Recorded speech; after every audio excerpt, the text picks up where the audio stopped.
Hostel का वो कमरा मशहूर था या यूँ कहें कि बदनाम था।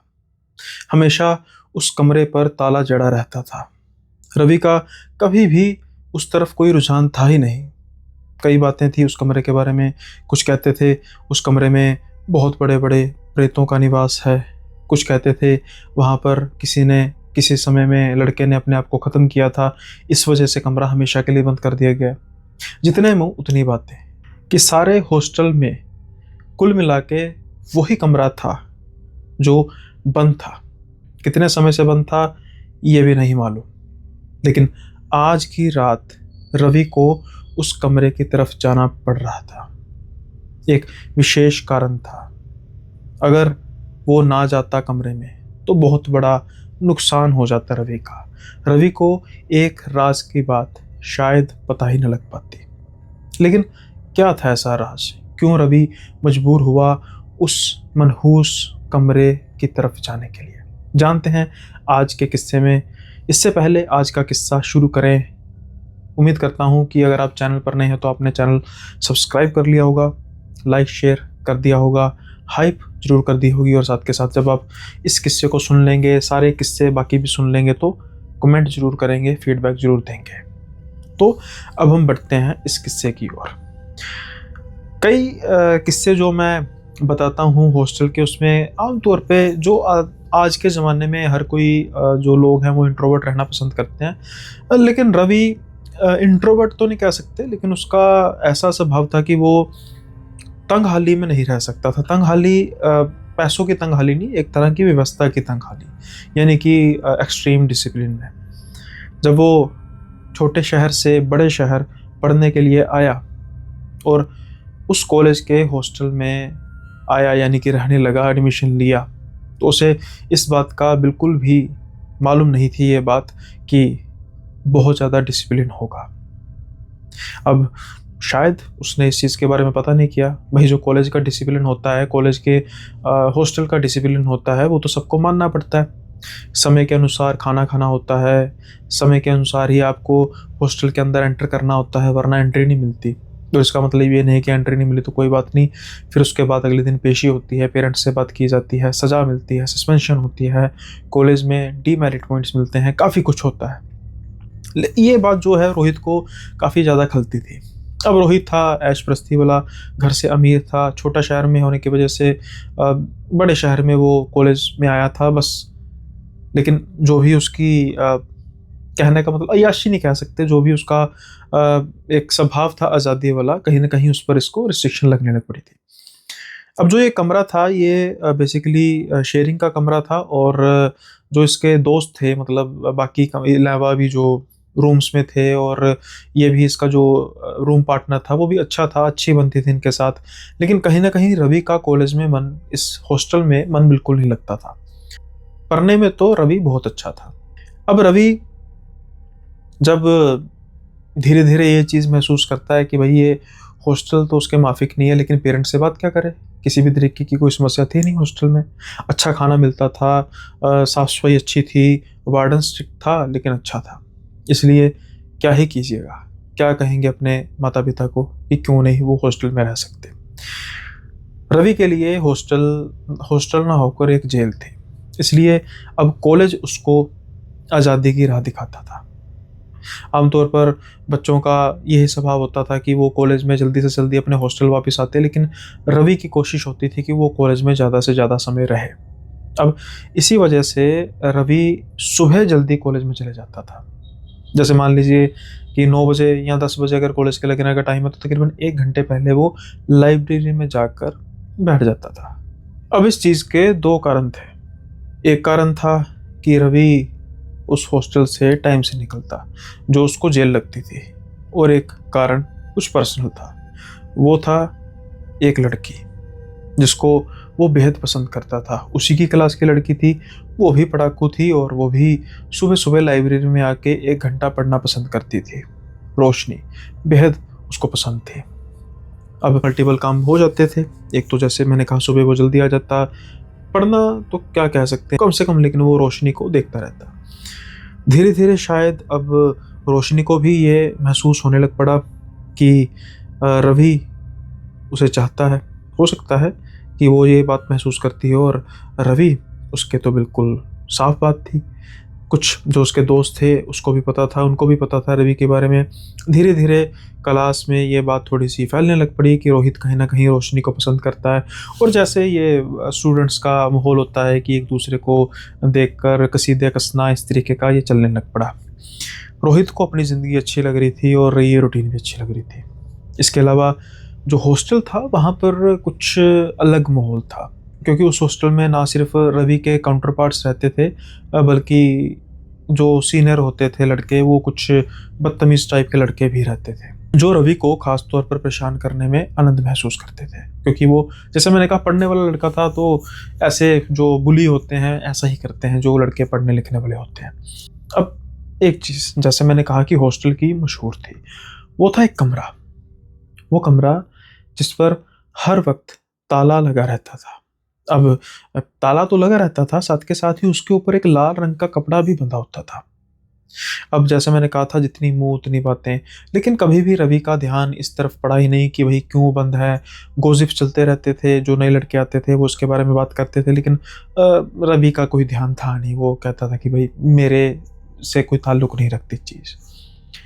लेकिन शायद इस सारे हॉस्टल में रवि की किस्मत में कुछ और ही लिखा था इस कमरे को लेकर, और जो उसके साथ होने वाला था।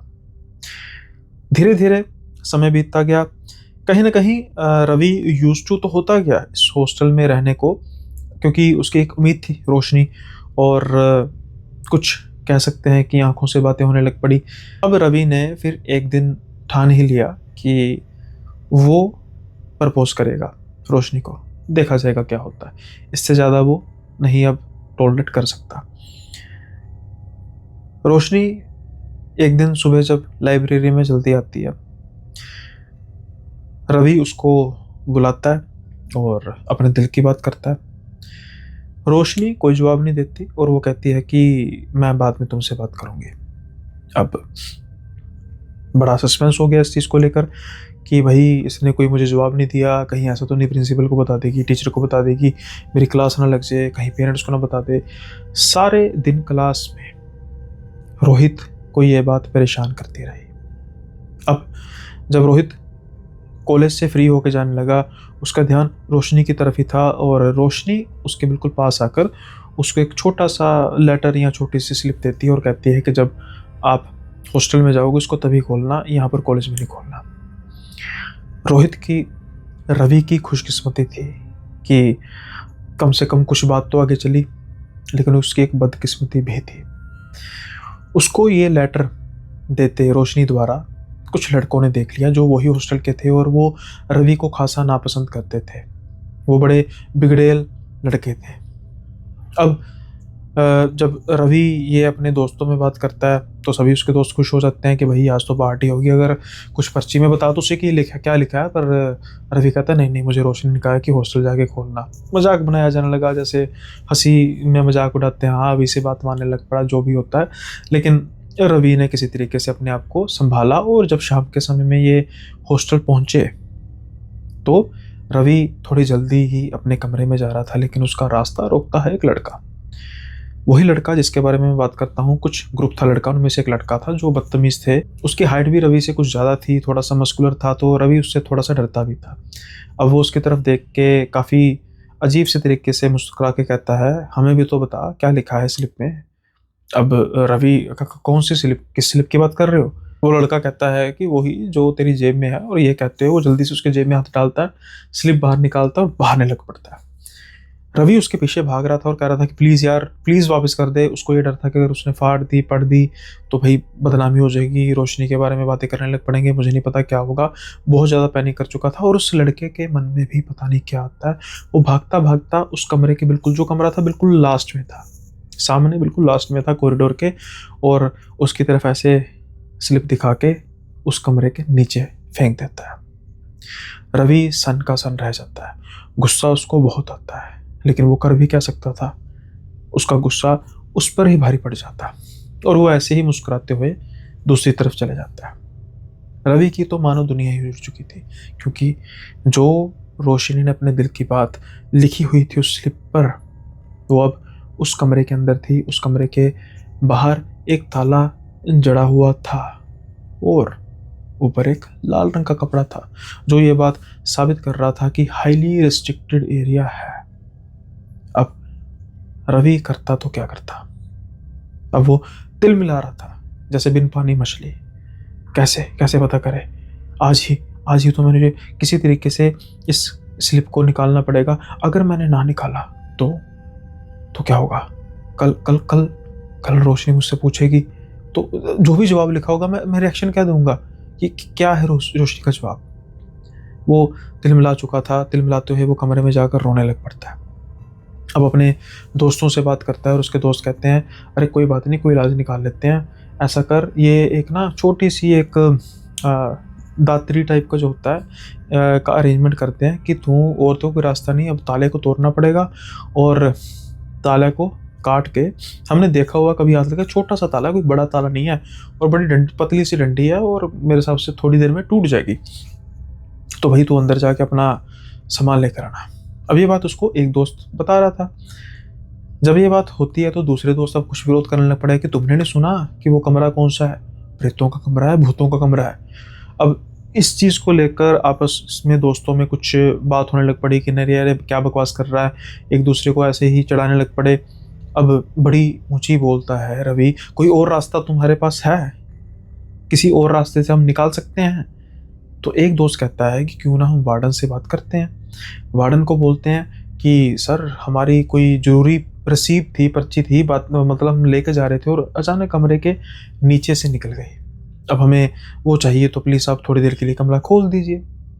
रवि इस बात के लिए मानता नहीं, हो कहता है कि भाई अब तो हो चुकी है रात और वार्डन आज तो कम से कम कमरे को रात के समय में नहीं खोलेगा, क्योंकि जो अफवाहें हम सुन रहे हैं उसके हिसाब से तो भाई रात को तो कमरा खोलना बनता नहीं है। तो फिर सुबह तक भाई मैं इंतजार नहीं कर सकता, मैं तो जैसे मर्जी करके आज रात को ही कार्रवाई डालूंगा। खैर अब इस चीज़ को लेकर सलाह बन जाती है और सभी उसका साथ देते हैं दोस्त कि भाई हम सोएंगे नहीं, हम ध्यान रखेंगे, तू अपना कार्यक्रम रखना और कोड वर्ड वगैरह रख लेते हैं कि अगर तुझे कोई तंग करने आएगा या कोई बदतमीज़ लड़का फिर से कोई आया तो बस तुमने एक आवाज़ लगानी है अपने कोड वर्ड में और फिर हम देखेंगे, जो होगा देखी जाएगी, चिंता मत करना। अब रात का समय होता है जब तकरीबन सभी सो रहे होते हैं गहरी नींद। रवि अपने कमरे से बाहर निकलता है। उसके हाथ में छोटी सी स्ट्रिप होती है दातरी की, जो बड़ी पतली सी, आपको अपने जान रहे होंगे कि जिसकी मैं बात कर रहा हूँ, छोटी सी होती है, लंबी सी होती है और बड़ी पतली होती है। आमतौर पर ये पतली सी लोहे की रोड्स को काटने के लिए काम किया जाता है, प्लास्टिक की रोड्स को। तो ये धीरे धीरे अब रवि उस कमरे की ओर बढ़ रहा था जिसका उसके साथ कोई वास्ता नहीं था। कितने गोज़िप मैंने कहा जैसे होते थे उसके बारे में, लेकिन कभी भी रवि ने उसके बारे में इतना गौर नहीं किया। लेकिन उसको ये नहीं पता था कि उसका सिर्फ और सिर्फ सारे हॉस्टल में उसका सीधा वास्ता पड़ेगा इस कमरे में। अब रवि धीरे धीरे उस कमरे की तरफ बढ़ता जा रहा था दबे पांव, ताकि हल्की सी आवाज़ भी ना आए। वो लड़कों को तो ये संभाल लेंगे, लेकिन अगर गलती से वार्डन को पता लग गया तो भाई मैं तो गया इस हॉस्टल से। उसका मुझे कोई डर नहीं है, लेकिन उसके बाद फिर मुझे ये रसीद कभी मिल नहीं सकेगी, जो स्लिप थी वो कभी नहीं मिल सकेगी। धीरे धीरे जब रवि जाता है, उस लाल कपड़े को हटाता है, तो उसकी खुशी की कोई सीमा नहीं रहती। जो ताला था वो बेहद छोटा सा ताला था, पतली सी उसकी जो लॉक थी, डंडी थी, लेकिन वहाँ पर जैसे सिंदूर के साथ बिल्कुल लाल लाल किया हुआ था और छोटी सी एक पर्ची थी, जैसे कोई मंत्र वगैरह लिखे हो। ऐसा लग रहा था कि जैसे कीला गया हो। अब रवि का इन चीज़ों से कोई मतलब नहीं था, उसको सिर्फ एक चीज़ नज़र आ रही थी। वो क्या था कि वो स्लिप उसको मिल जाए हर हाल में। अब रवि धीरे धीरे, बिल्कुल धीरे धीरे पेशेंस से उसको काटना शुरू करता है और तकरीबन 15 से 20 मिनट के बाद उसकी जो ये काम कर रहा था, कार्यवाही कर रहा था, वो सफल होता है और ताला टूट जाता है। रवि की खुशी की कोई सीमा नहीं रहती। वो जल्दी से ताले को पीछे करता है, लेकिन हाँ, इससे पहले ताले को पीछे करता वो एक चीज़ ज़रूर नोट करता है, क्योंकि आज से पहले उसने उस कमरे के दरवाजे को ध्यान से देखा ही नहीं था। लेकिन जब वो उसको काट रहा था तो वो दरवाजे को देख रहा था। दो अनयूजुअल बातें वो नोटिस करता है। पहली अनयूजुअल बात कि सभी जो हॉस्टल के रूम थे उसमें लकड़ी के दरवाजे लगे हुए थे डबल, डबल जो होते हैं फ्रेम वाले थे। इसमें एक ही फ्रेम का दरवाज़ा लगा हुआ था, वो भी लोहे का, बाकी सब में लकड़ी के थे। और ये लोहे का भी कुछ हैवी लग रहा था, और छोटा ताला, मतलब इतने बड़े दरवाजे के लिए छोटा ताला। खैर अजीब तो था, लेकिन दूसरी सबसे मेन बात उसको जो अजीब लग रही थी कि उसकी जो शीट थी वो तो मोटी थी, लेकिन ऐसा लग रहा था जैसे किसी ने अंदर से पंजे मारे हैं और उसके कुछ कुछ उभार जो हैं वो बाहर की तरफ नजर आ रहे थे। अब ये किसी इंसान का या ज़्यादा तरह जानवर तक का काम नहीं हो सकता, तो फिर ऐसी कौन सी चीज़ थी अंदर? फिलहाल के लिए रवि को सिर्फ एक चीज़ का पता था कि उसके प्यार का खत अंदर पड़ा, इसलिए वो इन चीज़ों की ज़्यादा परवाह करता नहीं है। बड़े धीरे से वो दरवाजे के कुंडे को खोलता है और अंदर चले जाता है। अब जैसे ही वो अंदर जाता है, उसको एक्सपेक्टेशन थी ही नहीं जो वो देखता है। अब हॉस्टल में रहने वाले स्टूडेंट्स ये भली भांति जानते हैं कि अगर शेयरिंग पर भी कमरा हो तो वो कितना का बड़ा होता है। आसपास 6x3 के बेड होते हैं और बीच में मुश्किल से ही 3-4 फुट की जगह होती है, और इतनी ही आसपास जगह होती है, यानी कि मुश्किल से आप मान के चलिए 8x10 के, या फिर बहुत बड़ा कोई कमरा हो जाए तो वो 10x10 से ज़्यादा का होता नहीं है। लेकिन जिस कमरे में रवि अपने आप को पा रहा था वो कमरा नहीं था, वो बल्कि एक बहुत बड़ा हॉल था, जाने कम से कम उसके हिसाब से 4 से 5 कमरों से बना हुआ एक कमरा। अब कुछ समय के लिए वो उस लेटर को तो भूल ही जाता है, स्लिप को भूल ही जाता है। वो बस देख रहा था कि यार ये इतना बड़ा कमरा इस हॉस्टल में लग तो नहीं रहा कि इतना बड़ा होना चाहिए। और जो पर्दे थे उन पर्दों से हल्की हल्की चंद्रमा की रोशनी की वजह से थोड़ी थोड़ी रोशनी कमरे में नजर आ रही थी। अब जब ये देखता है तो बड़ा हैरान होता है और उसको लगता है कि भाई ये सीन क्या है, ये कमरा इतना बड़ा क्यों। लेकिन अचानक से उसका ध्यान बेड पर जाता है। वहाँ पर एक सिंगल बेड था 6x6 का, और वो देखता है कि सफ़ेद चादर पर उसको कुछ दाग दिखाई दे रहा है। अब कुछ समय के लिए वो उस लेटर को भूल चुका था, और वो आगे बढ़ता हुआ देखता है कि वो दाग कुछ और नहीं बल्कि खून था। और ये खून भी कुछ ऐसा पुराना खून नहीं, बिल्कुल ताज़ा खून लग रहा था। बड़ा अजीब महसूस होता है रवि को। उसको डर लग रहा था कि क्या इस कमरे के बारे में जो बातें की जा रही थी वो सच है। पहली बात तो इतना बड़ा कमरा हो ही नहीं सकता, ये तो हॉल है कमरे को छोड़कर, और अगर इतना बड़ा है तो बंद क्यों है। लेकिन एकदम से उसको याद आता है कि मेरा काम ये नहीं है, मेरा काम है उस लेटर को उठाना। वो जल्दी से अपने मोबाइल की टॉर्च जलाता है और उस लेटर को ढूंढना शुरू कर देता है। जैसे ही उसको लेटर मिलता है वो जल्दी से उस लेटर को अपनी जेब में डालता है, और जैसे ही अब वो टॉर्च ऊपर करता है, क्योंकि उसको कुछ हल्की सी हिलजुल सुनाई देती है अपने बिल्कुल पीछे। अब वो जैसे कोई इंसान बिल्कुल टॉर्च को तेज से घुमाता है ना, वैसे ही मोबाइल की टॉर्च को तेज से घुमाता है। अचानक से डरता है, क्योंकि अचानक से उसका जो टॉर्च है एक आकृति पर जाती है जो उस समय शायद कमरे में नहीं होनी चाहिए थी। वहां पर कोई बैठी थी, क्योंकि उसके बाल बड़े बड़े थे। जैसे ही वो देखता है वो डरता है, और वो कहता है आप कौन है। तो एक बड़ी ही मधुर सी आवाज आती है, और ये आवाज रवि कैसे भूल सकता था। बड़ी ही जानी पहचानी आवाज थी, जानी पहचानी नहीं, बिल्कुल ही दिल के करीब की आवाज। ये आवाज किसी और की नहीं बल्कि रोशनी की आवाज थी। अब जैसे ही वो सुनता है, रोशनी तुम यहाँ कैसे। कुछ समय के लिए रवि सब कुछ भूल चुका था कि वो इस कमरे में क्यों है, और इस कमरे में रोशनी आ ही कैसे सकती है। अब वो धीरे धीरे रोशनी की तरफ बढ़ता जा रहा था, टॉर्च मारता जा रहा था। जब उसका चेहरा देखता है तो उसको तसल्ली हो जाती है, रोशनी उसकी तरफ देख के मुस्कुरा रही थी, और रवि हैरान खड़ा उसको देखे जा रहा था। और फिर से कहता है रोशनी तुम यहाँ कैसे। तो रोशनी कहती है बस मैं तो इंतजार कर रही थी कि तुम कब उस खत को पढ़ोगे, और कब खत को पढ़ने के बाद जो मैंने इस खत में लिखा है, फिर उसके बाद हम मिलेंगे। रवि को ये बात का अंदाजा हो चुका था कि उस खत में क्या लिखा होगा। निश्चित तौर पर रोशनी की हाँ लिखी होगी, लेकिन वो इतना उस प्रेतनी के माया जाल में फंस चुका था कि उसको यही नहीं अनुमान था कि रोशनी किसी भी हालत में यहाँ पर आ ही नहीं सकती। रवि खुश हो जाता है और खुश होते होते वो कहता है कि रोशनी, तुम सच में यहाँ हो? रोशनी उसको खुश होके कहती, हाँ, यकीन नहीं आता तो पास आओ मेरे। वो धीरे धीरे जब उसके पास जाना शुरू करता है, रोशनी जहाँ बैठी हुई थी वो जब अपनी जगह से खड़ी होती है तो रवि के रोंगटे खड़े हो जाते हैं। उसका तिलिस्म टूट जाता है, क्योंकि जब वो खड़ी होती है, वैसे रोशनी की हाइट रवि के कंधों तक आती थी, लेकिन जब वो खड़ी होती है तो रवि उसके सामने एक बच्चा लग रहा था। उसको ऐसे करके देख रहा था। उसको इस चीज का ज्ञान हो चुका था कि ये रोशनी नहीं है और अब शायद मैं भी नहीं हूं। जिस प्रेत की बात की जाती थी या प्रेतने की बात की जाती थी, निश्चित तौर पर यही है। और ये जल्दी से घूम के भागना शुरू करता है और उसकी आंखों के सामने वो दरवाजा बंद हो जाता है।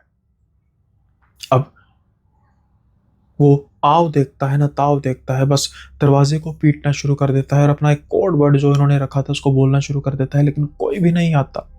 अब बिल्कुल उसके पास से आवाज आती है, मरोगे, आज सब मरोगे, तुम सब मरोगे।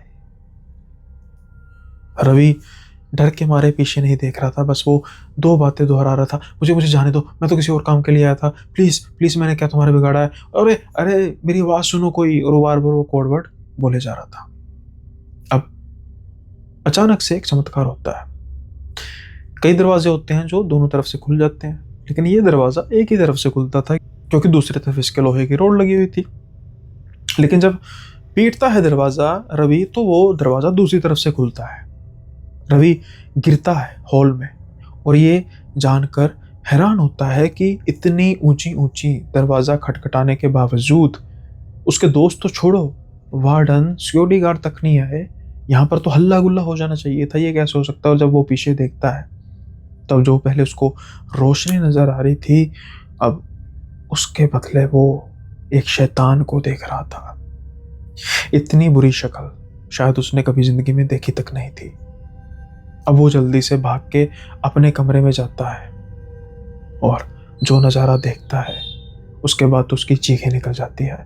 उसका रूममेट, उसका सर बिस्तर पर पड़ा हुआ था और उसका धड़ दूसरे बिस्तर पर, यानी कि रवि के बिस्तर पर, वो मर चुका था। अब वो ऐसे ही करते करते सभी कमरों में जाता है। वो शैतान धीरे धीरे उसका पीछा कर रहा था, मानो जैसे उसके मजे ले रहा हो कि भाई ये तो अब मेरा पक्का शिकार है, ये तो मेरे हाथ में ही आएगा। और वो उसको हर कमरे में जाने दे रहा था, क्योंकि जिस कमरे में भी वो जाता उसको उसी कमरे में सिर्फ और सिर्फ सरकटी लाशें दिखाई देती, सिक्योरिटी गार्ड से लेकर स्टूडेंट्स तक, स्टूडेंट से लेकर वार्डन तक। सारे का सारा हॉस्टल खून से सन चुका था। जिंदा बचा था सिर्फ और सिर्फ रवि, और शायद उसकी मौत भी नजदीक थी। वो अब भागता भागता उसी अंधेरे वाले कमरे में चला जाता है और दुबक कर बैठ जाता है। अब शायद उसके पास एक रास्ता था, वो बस भगवान से विनती कर रहा था कि मुझे बचा लो, मुझे बचा लो। अब कुछ समय बाद जब रवि की जाग खुलती है तो उसको पानी के छींटे मारकर उठाया जा रहा था। जैसे ही रवि उठता है वो देखता है कि एक छोटा सा कमरा जिस पर काफी ज्यादा धूल लगी हुई थी, और ये कमरा निश्चित तौर पर रवि का तो था नहीं। ये वही कमरा था जहां पर कल रवि गया था, लेकिन इतना बड़ा कमरा रातों रात इतना छोटा कैसे हो सकता है? ठीक वैसे ही कि जो हॉस्टल के लोग उसको रात को मरे हुए दिखाई दे रहे थे, उसके सामने जिंदा थे। क्या रवि सपना देख रहा था? हो सकता है कि रवि ने सपना देखा हो। वार्डन गुस्से में भी था, चिंतित भी था, और वो रवि को गुस्से से पूछ रहा था कि तुम यहां पर क्या करने आए थे? अब रवि डरा हुआ था, तो अपने दोस्तों को देख रहा था। उसके दोस्त भी हैरान परेशान थे, और सबसे ज्यादा तो रवि था। अभी उसका एक बुरा सपना था, क्या था रवि समझ नहीं पा रहा था, और अभी वो वार्डन को कहता भी क्या। और हालांकि उसके दोस्त ने बता दिया कि एक हमारा ज़रूरी डॉक्यूमेंट था जो इस कमरे के अंदर चला गया, हम डरते हुए आपसे पूछ नहीं रहे थे कि आप मना कर देंगे, तो इसलिए हमने ऐसा किया। वार्डन काफ़ी गुस्से में था और कह रहा था कि भाई ये तो सस्पेंशन होगी, आपके पेरेंट्स को बुलाया जाएगा, ये तो इनडिसिप्लिन में आ नहीं सकता। काफ़ी कुछ बातें करता है, लेकिन रवि को इस बातों से कोई भी मतलब नहीं था। उसका काम पूरा हो चुका था, लेकिन उसने जो रात के समय में डर का, खौफ का सामना किया था, वो सिर्फ़ इस बात को निश्चित करना चाहता था कि क्या सच में वो हुआ था या मैं एक सपना देख रहा था। अब रवि को उठाया जाता है उसके दोस्तों की तरफ से और वो बस एक इशारा करता है, क्योंकि उसके सामने उसको एक कुर्सी नज़र आ रही थी, धूल से भरी हुई। ये वही कुर्सी थी जहाँ पर उसको रोशनी बैठी हुई दिखाई दी थी सबसे पहले, या फिर वो प्रेतनी। जब वो उस कुर्सी की तरफ जाता है तो वहाँ पर वो देखता है कि डस्ट के बीच में थोड़ी सी डस्ट गायब थी, जैसे कोई बैठा हुआ होता है। रवि सब उससे पूछता है कि कोई यहाँ पर बैठा था? कहते हैं भाई किसी ने यहाँ पर किसी जगह को हाथ तक नहीं लगाया, बैठना तो दूर की बात। ये बात साफ तौर पर गवाही दे रही थी कि जो रात उसके साथ हुआ था वो सच था, लेकिन अब वो किसी से बात नहीं करना चाहता था। रवि के पेरेंट्स को बुलाया जाता है। उस शाम उसके पेरेंट्स आते हैं, सारी बात की जाती है। उसके पेरेंट्स मिन्नतें तरले करते हैं और एक बार माफ़ी की बात करते हैं। वार्डन मान भी जाता है, लेकिन रवि को अभी फ़िलहाल इन चीज़ों से मतलब नहीं था, क्योंकि जब वो स्लिप देखता है तो वो खुश हो जाता है, क्योंकि रोशनी ने लिखा था कि हाँ, मैं भी तुमसे प्यार करती हूँ। अब रवि सारी की सारी बात अपने परिवार वालों को बताता है। रोशनी से बात जब हो जाती है, रोशनी को भी सारी बात बताता है, और रोशनी और उसके परिवार वालों का भी ये एक सजेशन थी कि इस हॉस्टल को छोड़ दिया जाए, क्योंकि वो दिन तो निकल जाता है, लेकिन रात जो रवि की है अब कुछ ज़्यादा ठीक नहीं जाती थी। रवि को रह रहा कि उसी के सपने आते थे और अपने दोस्तों और कोलीग्स के सर कटे शरीर। इसलिए कुछ देर बाद फिर रवि एक दूसरे हॉस्टल, यानी कि जो प्राइवेट हॉस्टल होते हैं, पीजी होते हैं, वहाँ पर शिफ्ट हो गया। आज रवि रोशनी के साथ बिल्कुल बहुत खुश है, यानी कि दोनों की शादी हो चुकी है, बच्चे भी हो चुके हैं। लेकिन ये जो वाक्य है, इसको लेकर रवि कहता है कि मेरा रोशनी ने बड़ा साथ दिया। जैसे परमात्मा किसी बहुत बड़ी मिसहैपनिंग के होने से पहले उसका एक जिसे कहते हैं ना शौक, जो रिलीफ होता है वो पहले ही दे देते हैं। और शायद रवि की ज़िंदगी में रोशनी यही बनकर आई, क्योंकि कुछ हद तक रवि मेंटली अपसेट हो चुका था। और रोशनी तो नेचुरली बात है कि अभी तो उसकी दोस्ती, फ्रेंडशिप हुई ही थी, लेकिन रोशनी ने उसे बड़ा सहारा दिया। उसकी मेंटल वेलनेस को दोबारा बरकरार रखने में रोशनी ने उसका बहुत सहारा दिया। रोशनी एक स्पिरिचुअल लड़की भी थी, उसकी वजह से उसने परमात्मा की तरफ भी ध्यान किया रवि का, और उसके बाद फिर इनका रिश्ता भी गहरा होता गया। और जैसे मैंने कहा कि आज ये हैप्पीली मैरिड हैं, और परमात्मा करे कि ऐसा लाइफ पार्टनर सबको दे। और उम्मीद करता हूँ कि आपके जो आज का किस्सा है आपको बेहद पसंद आया होगा, और आप में से जो भी कपल हैं जिनको लगता है कि उसका जो लाइफ पार्टनर है और उसकी वजह से आपके जीवन में पॉजिटिवली अच्छा बदलाव आया, तो आप बेझिझक होकर कमेंट बॉक्स में ज़रूर लिखिए, इजहार कीजिए। और इस चीज़ का इजहार करना चाहिए। पब्लिकली कहने का मतलब नहीं कि आप पब्लिकली करें, वो तो मैं जस्ट एक वैसे कह रहा हूँ कि अगर आप करना चाहें तो कर सकते हैं, लेकिन प्राइवेटली अपने जो बेटर हाफ के सामने उसको हमेशा इस चीज़ का इजहार करते रहना चाहिए। सो ज़रूर कमेंट बॉक्स में फीडबैक के साथ साथ कुछ अपने वाक्य भी लिखिए कि हाँ मेरे साथ ये समस्याएं आ रही थी, मतलब पैरानॉर्मल नहीं, कोई भी XYZ हो सकती है एग्जांपल के तौर पर। तो आपके बेटर हाफ, चाहे आपकी वाइफ है या फिर अगर आप फीमेल है तो आपके हस्बैंड ने आपका बहुत साथ दिया, और आज जिस मुकाम पर आप हैं आपने बेटर हाफ की वजह से हैं, अपने स्पाउस की वजह से हैं। सो उम्मीद है किस्सा आपको अच्छा लगा होगा। अब हम बढ़ते हैं अगले किस्से की ओर, लेकिन उससे पहले मैं जो अपनी एंडोर्समेंट करूँगा, जो मेंबरशिप वीडियो है वो अपलोड हो चुकी है नई, और ये है पंजाब की। पंजाब का एक ज़िला है फाजिल्का, और फाजिल्का में एक ऐसा कुआं था या है ही कहना चाहिए, क्योंकि जो भाई साहब हैं वो आज से 40 साल पहले इस कुएं के साथ रूबरू हुए थे, और उनके साथ जो हुआ वो आज तक इतने बुजुर्ग होने के बाद भी उनकी यादों में कायम है। अब तो वैसे भाई साहब नहीं कहना चाहिए, मैंने गलती कर दी, अंकल कहना चाहिए। तो क्या था किस्सा, क्या हुआ उनके साथ और किस चीज़ ने बचाया, सबसे मेन चीज़ किस चीज़ ने बचाया, ये सबसे यहाँ का टर्निंग पॉइंट था।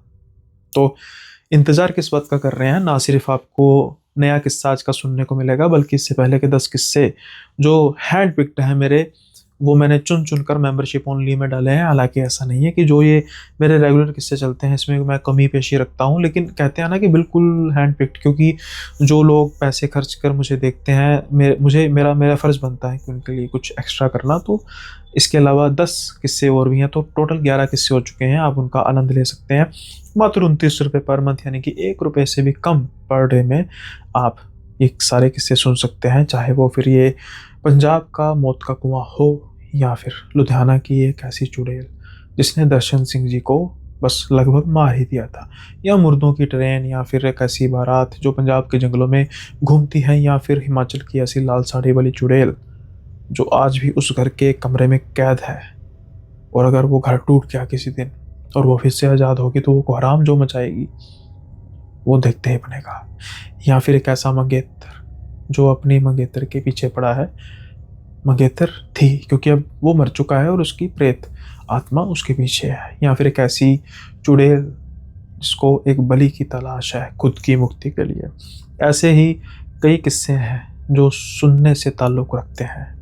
तो एक प्लेलिस्ट बनी है, जब भी आप लॉन्ग ड्राइव पर जाएंगे मात्र 29 रुपये खर्च के उन 10 के 10 या 11 माफ़ कीजिए किस्सों को सुनिए। और जो मेरी प्लेलिस्ट है वो भी तो बनी है साइड में, उसको भी आप सुन सकते हैं, जो कि बिल्कुल फ्री है। सो उम्मीद करता हूँ कि आप सब्सक्राइब करेंगे। और अब हम बढ़ते हैं आज के अगले किस्से की ओर। आज का जो अगला किस्सा है वो जिनके साथ हुआ, वो कहते हैं कि भाई मुझे नहीं पता कि ये मेरे साथ क्यों हुआ, क्योंकि इतना बड़ा मेरा घर और उस घर में सिर्फ मेरे साथ ही ये वाक़या हुआ और आज तक मुझे इस चीज़ का जवाब नहीं मिला, क्योंकि मुझे जिससे ये जवाब चाहिए था शायद देरी हो चुकी थी। अब अखिलेश कहते हैं कि हरियाणा के गांव में इनका बहुत बड़ा घर था, उतना ही बड़ा परिवार। यानी कि अखिलेश के पिताजी और उनके भाई, पिताजी के भाई, ये 6 भाई थे। बहनें को चलो शादी हो जानी थी, मेनली जो उस परिवार में रह रहे थे 6 भाई थे, सभी के सभी की मैरिज हुई थी, बड़ा परिवार था, किसी के 2 बच्चे, किसी के 3 बच्चे। अब जो अखिलेश के पिताजी हैं ये सबसे बड़े थे, और जो अखिलेश के दादाजी हैं इनका गांव में, ना ही सिर्फ गांव में बल्कि मतलब जो उस इलाके की बात करें, उस इलाके में रेवाड़ी का इलाका है बेसिकली, वहाँ पर भी इनका काफ़ी मान सम्मान था। यानी कि पॉलिटिकल भी, कि भाई एमएलए एमपी और कई बार शायद मुख्यमंत्री तक भी इनके घर पे होकर गए थे। अब जो इनके दादाजी हैं वो बहुत एक रोबदार, लेकिन इनसे बहुत प्यार करते थे। जैसे होता है ना पहला पोता, तो यही था। अब तब इनकी उम्र कुछ 15 बरस के आसपास थी, समझदार होने लग पड़े थे। इनके बाकी भाई थे, जो इनका सगा भाई था छोटा, वो तकरीबन 10 साल का था, और जो बाकी भाई थे वो सारे ही 10 साल से लेकर आप मतलब 6 से 10 की रेंज में थे, सबसे बड़े यही थे। तो इनका भी थोड़ा सा घर में दबदबा था, इनके पिताजी का भी दबदबा था, और सबसे बड़ा दबदबा तो दादाजी का था। लेकिन क्या होता है कि एक बार दादाजी बीमार होने लग पड़ते हैं, और धीरे धीरे बीमार थोड़ा सा दिन ब दिन उनकी सेहत डाउन जाती है। अब क्या होता है कि उस चीज़ में बहुत से लोग इनका रोज़ाना के टाइम पता लेने आते रहते थे, जिसमें पॉलिटिकल भी होते थे लोग, रिश्तेदार तो होते ही थे, गांव के लोग भी होते थे, दूसरे गांव के लोग भी होते थे, जिसके साथ कनेक्शन बने थे सब पता लेने आते थे। लेकिन एक ऐसा आदमी पता लेने आता था जो इनकी आंखों में काफ़ी ज़्यादा खटकता था। वो जब आदमी आता, जैसे मान लीजिए कि जब भी कोई आदमी आ रहा है, नेचुरली ऑटोमेटिकली जो मतलब नौकर थे, नौकरानियाँ थी, पानी के गिलास, चाय, खाना सारा वो अंदर सर्व करने जाती। लेकिन एक आदमी जब आता तब कोई भी सर्व करने नहीं जाता था। मान लो जैसे वो जाता और जब वापस आने के बाद वापस जाता तो उसे कोई नोटिस ही नहीं करता था। ये बात इनको बहुत ज़्यादा अखिलेश को खटकती थी कि भाई ये क्या सीन है। अब धीरे धीरे ना उसने थोड़ा सा नोटिस करना शुरू किया। वो एक चीज़ थी, वो एक तो था लंबा 6 फीट के आसपास, दूसरा उसका था कि उसने काले रंग की धोती डाली होती थी और काले रंग का ही एक जैसे पूरा गमछा अपने मुंह पर बांधा होता था और वो था गंजा। अब धीरे धीरे ना इन्होंने नोटिस करना शुरू किया। पहले तो ये बस देखते थे उसको कि वो आया, दादाजी के कमरे में गया, और दादाजी इस चीज़ को लेकर बहुत स्ट्रिक्ट होते थे कि उनकी जो भी बातें हो रही है किसी के साथ भी, उसके साथ नहीं, भाई वो बाहर कोई कान लगा के ना सुने। लेकिन अब इनके साथ प्रेम था तो ये, हालांकि ये ऐसा नहीं कि बता के, ये चोरी चोरी ना धीरे धीरे उनकी बातों को सुनना शुरू करने लग पड़े। जब ये बातें करते उसके दादाजी और वो, 2-3 घंटे का टाइम होता था और 2-3 घंटे में ना ही कोई आता और ना ही कोई मतलब मिल पाता। सिर्फ वही होता जैसे दादाजी ने शायद कहा होगा कि भाई जब वो आएगा तब किसी को मिलने नहीं देना। जो उनकी बातें होती थी ना वो समझ में नहीं आती थी, क्योंकि जो दादाजी और वो बात करते वो पता नहीं किस जुबान में करते थे, बहुत ही अजीब तरह की जुबान थी। कई कई बार दादाजी ऐसे बात करते कि जैसे रिक्वेस्ट मोड में कोई हो, और कई कई बार वो आदमी बड़े प्यार से बात करता, कई कई बार वो बड़े गुस्से से बात करता। अब जब ये बात इनको पसंद नहीं आती थी कि मेरे दादाजी से कोई आज तक इतने गुस्से से बात नहीं कर सकता, तो ये कैसे करता है। कुछ देर तो ये सहते रहे, कुछ देर तो ये ऐसी चीज़ें नोटिस करते रहे। लेकिन एक बार वो दादाजी के पास गए, और दादाजी के पास जब गए और इन्होंने पूछना शुरू किया कि दादाजी आपसे एक बात पूछूं। दादाजी बोले पूछूं। तो कहते हैं कि दादाजी वो जो काले रंग के कपड़े डालकर आता है आदमी, वो कौन है। अब जैसे ही ये दादाजी बात सुनते हैं, दादाजी की आंखें फटी की फटी रह जाती है। तूने इसको देखा? तो कहते हैं हाँ। मेरी बात सुन, आज के बाद मेरे कमरे में आने की जरूरत नहीं। अब जब दादाजी से ये बात सुनते हैं बिल्कुल साफ तौर पर, तो ये सन के सन रह जाते हैं कि मेरे दादाजी ऐसी बात बोल ही नहीं सकते। क्यों दादाजी, मैंने क्या कर दिया? मैंने कहा ना कि इस कमरे में तूने नहीं आना, निकल जा यहाँ से। बड़े गुस्से से कहते हैं। शुरू में तो ये डर जाते हैं और डर के बाहर चले जाते हैं। अब ना ये जाके अपने पिताजी से बात करते हैं और पिताजी को कहते हैं कि पिताजी वो जो काले कपड़ों में एक आदमी आता है, मैंने तो वैसे ही पूछ लिया कि दादाजी वो है कौन, और दादाजी तो बस दिल मिला गए। तो उनके पिताजी कहते कौन है? कहते आपने कभी नहीं देखा? कहते नहीं। अरे पिताजी क्या बात कर रहे हो, 4 से 5 महीने दादाजी को बिस्तर पर पड़े हो गए हैं, तब से वो आदमी आ रहा है, इतने लोग आते हैं आपको पता है, और आपने कभी नहीं देखा? मैंने तो कई बार देखा, आप आंगन में बैठे होते हो और आपके सामने जाता है। अरे मैंने कभी नोटिस नहीं किया यार, ऐसा आदमी जैसा तो बता रहा है होगा तो मैं नोटिस नहीं करूंगा। कहता पिताजी क्या बात कर रहे हो आप कैसी बात कर रहे हो? तो पिताजी कहते हैं भी चल ठीक है, जब अगली बार आएगा ना मुझे मिलाना। तो कहते हैं कि हाँ हम कमरे, कहता ना पिताजी कहते कमरे में नहीं जाना भाई, बाहर इंतजार करेंगे, देखेंगे जब वो आएगा तो देखेंगे। कहते ठीक है। अब जब वो आदमी अगली बार कमरे में जाता है तो ये फटाफट भाग के पिताजी के पास जाते हैं कि पिताजी वो आदमी आ गया है। तो पिताजी कहते ठीक है। ये पिताजी बाहर कमरे के थोड़ी दूर बाहर चेयर लगा कर बैठ जाते हैं और ये सुनने के लिए कि सच में है भी, चला तो नहीं गया। थोड़ा सुनते हैं तो दोनों की आवाज़ें आ रही होती हैं, तो कन्फर्मेशन हो जाती है कि अभी है। अब इंतज़ार कर रहे होते हैं थोड़ी देर बाद, और जब वो आदमी बाहर जाता है तो ये कहते हैं देखो पिताजी वो जा रहा है। तो कहते कौन जा रहा है? कहते भाई पिताजी आपके सामने जा रहा है। कहते कौन जा रहा है, किसकी बात कर रहा है? अब जब ये नज़ारा देख, आपको नज़र नहीं आ रहा? अरे कोई हो तो नज़र आए मुझे, क्या मेरा समय बर्बाद कर दिया तूने 1-2 घंटे। कहते पिताजी आपको सामने नज़र नहीं आ रहा, वो देखो इतना बड़ा आदमी। अब जब ये बात करते हैं तो पिताजी को कुछ अंदेशा होता है। पिताजी कहते हैं चलते हैं बाबा के पास चलते हैं। अब जब ये दादाजी के पास गए तो पिताजी कहते हैं अरे पिताजी ये अखिलेश कह रहा है कि आपके पास कोई ऐसा आदमी आता है, मुझे कह रहा है कि वो देखो जा रहा है, मुझे तो नज़र आ नहीं रहा, इसको नज़र आ रहा है। अब दादाजी ना मुकर जाते हैं। दादाजी कहते हैं अरे मैं भी इसको ये कह रहा हूँ, ये मेरे समझ में नहीं आ रहा कि ये पागलों की तरह कैसे बात किए जा रहा है। हालांकि उनकी जुबान में इस तरीके का था जैसे अड़ के बात करते हैं, घबरा के बात करते हैं कि ऐसे बात किए जा रहा है, इनको इसको पता नहीं है कि क्या बात किए जा रहा है, तुम इसे संभालो। और इसको मैंने कहा कि मेरे कमरे में आना नहीं है तुमने, ये फिर कैसे मेरे कमरे में आ गया? अब पिताजी कहते हैं ठीक है पिताजी नहीं आएगा, ठीक है। अब ना ये अखिलेश कह रहा था कि नहीं पिता, ये इनको आंख का इशारा करते हैं तो बाहर चले जाते हैं। अब जब आगे जाते हैं कुछ तो अखिलेश कहता है कि पिताजी मैं कसम खा के कह रहा हूँ कि मैंने उसको देखा है। पिताजी कहते हैं कि देख मैं तेरी बात को झुठला नहीं रहा। पिताजी ने कभी भी घबरा कर आज तक ज़िंदगी में बात नहीं की। साफ तौर पर मुझे लग रहा है कि वो झूठ बोल रहे हैं। लेकिन अब जो जो चीज़ मुझे नज़र ही नहीं आ रही मैं उसके बारे में क्या कहूँगा, लेकिन चिंता वाली बात यह है कि वो चीज़ तुझे नज़र आ रही है और पिताजी को नज़र आ रही है। मुझे नहीं पता इस चीज़ का क्या लिंक है। फिलहाल के लिए जो पिताजी कह रहे हैं वही कर, उनके कमरे में मत जा। अगर वो तुझे कमरे में आने से रोक रहे हैं तो कोई ना कोई कारण होगा, इसलिए मत जा। अब ये इनके लिए एक तरह का सरदर्द बन चुका था, लेकिन कुछ 12-13 दिनों बाद दादाजी चल बसते हैं।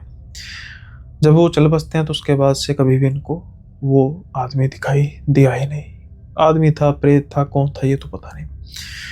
आज इस घटना को हुए कुछ 26 वर्ष बीत चुके हैं और तब से लेकर आज तक इनको कभी भी वो आदमी दिखाई नहीं दिया। कौन था वो आदमी, क्या था इनके दादाजी के साथ उनका नाता, और इनके साथ क्या नाता था कि जो सिर्फ और सिर्फ इनके और इनके दादाजी को दिखाई देता था। क्या जब इनके दिन करीब आएंगे तो वो भी इनको नजर आएगा, शायद तब इनको इनके सवालों का जवाब मिल जाए। लेकिन तब तक एक गहरा राज है अखिलेश के लिए जो बना रहेगा। कब टूटेगा शायद वो हमें तब बता पाएंगे, कुछ नहीं कहा जा सकता, लेकिन ये गहरा राज। आप बताइए कि आपको क्या लगता है कि कौन हो सकता है वो काले कपड़ों वाला लंबा सा गंजा आदमी। जॉनी सिंह नहीं होगा, इसके अलावा देख लेना।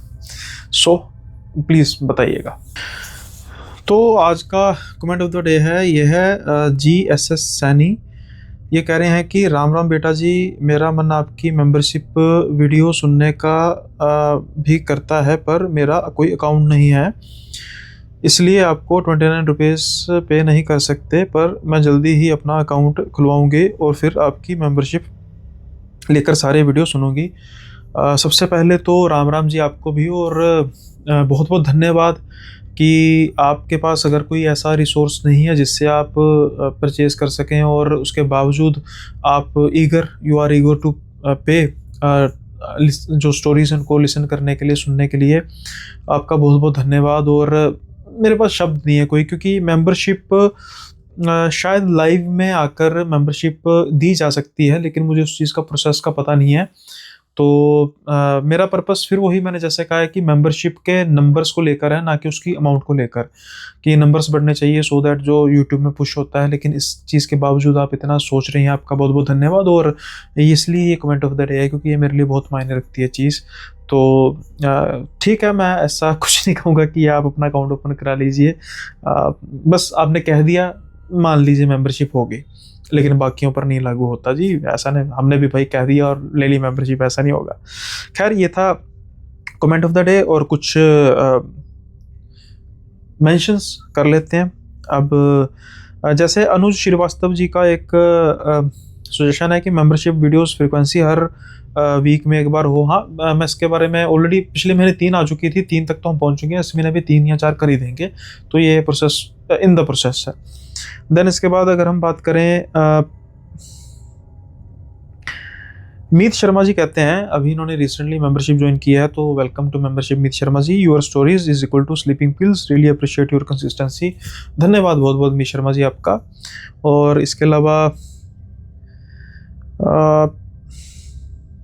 हाँ, एक इन्फो है, काफ़ी अच्छी मुझे बात लगती है जब कोई आप किसी प्लेस को लेकर इन्फॉर्मेशन देते हैं। तो ये हमारे साइकर सॉरी, मैं अगर क्योंकि एक ही विदाउट स्पेस आपका नाम है तो मैं इसका फर्स्ट नेम सही शायद ले पाऊँगा, साइकर। और आप कह रहे हैं कि अगस्त्य मलाई, जो जंगल वाला भी आया था ना, अगस्त्य मलाई के पहाड़ों की बात की थी, जंगलों की, उसके बारे में ये कह रहे हैं कि Agastya Malai is a devotional trekking hill. Agastya is a संत और साधु, more powerful god for Tamil people should trek for 2 days minimum with guide. तो थैंक यू सो मच कि जिस हिल की बात हम, या सॉरी जिस पहाड़ और जिस अगस्त की उसकी बात कर रहे थे, जंगल की बात कर रहे थे, तो आपने बताया कि वो डिवोशनल प्लेस है, जस्ट लाइक शायद जैसे वैष्णो देवी या अपना अमरनाथ जी की होगी, वैसे होगी, लेकिन बहुत बड़ा एरिया होता है तो कहीं ना कहीं रिजॉर्ट वगैरह भी होते होंगे। लेकिन आपने info the, thank you so much इसको बताने के लिए। देन उसके बाद हम चलते हैं और 1-2 कमेंट्स की ओर। प्रशांत जी कहते हैं स्टोरी सुनने से पहले ही कमेंट कर रहा हूँ क्योंकि सुनते सुनते नींद आ जाती है, सभी स्टोरी बहुत अच्छी होती हैं। प्रशांत जी बहुत बहुत धन्यवाद। लेकिन कई बार क्या होता है कि जब आप स्टोरी सुनने से पहले ही लाइक कर देना 30 सेकंड के अंदर अंदर, तो वो लाइक आई थिंक कई बार काउंट नहीं होता, वो कम हो जाता है। तो इस चीज़ का थोड़ा सा ध्यान रखिए कि एटलीस्ट 1 या 2 मिनट बाद करके आराम से सोने की कोशिश कीजिए। मेरी कहानियाँ नींद तो ला ही देती हैं। देन GS सैनी जी भी यही कह रहे हैं कि स्टोरी सुनाने से पहले आप कहते हैं, लेकिन थोड़ा सा इस चीज़ का ध्यान रखिए कि 30 या 1 मिनट बाद, 30 सेकंड या 1 या 2 मिनट बाद ही कीजिए लाइक और हाइप। देन अपने गैबी टैटू जी हैं, वो उनके 3-4 छोटे छोटे मैसेजेस आए हैं। I love your stories, like your stories, keep it up brother. Thank you so much भाई साहब, बहुत बहुत धन्यवाद। और आपका टैटू का काम है तो परमात्मा करे आपका काम और बढ़े।